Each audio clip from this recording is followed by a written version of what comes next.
दिल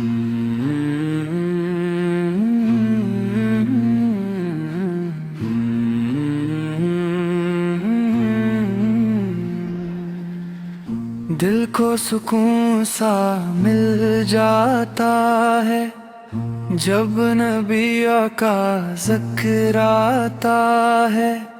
खामोश दिल भी बोल उठता है जब दुरूद ज़बान पे आता है।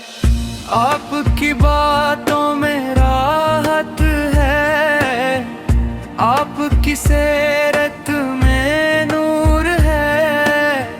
जो भी दिल से याद करे इसका हर लम्हा पुरनूर है। या रसूल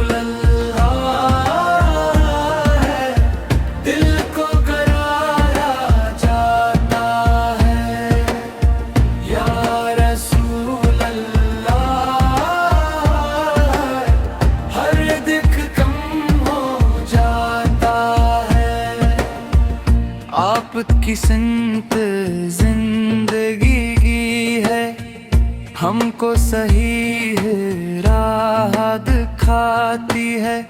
ठोकर खाकर भी इंसान को फिर से जीना सिखाती है। मदीना का जब ख्याल आए दिल खुद ही नम हो जाता है।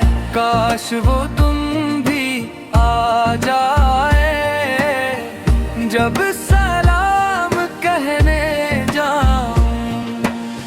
बस यही दुआ है अल्लाह से, हम ये नबी से करीब रख दिल नियत और अमल में।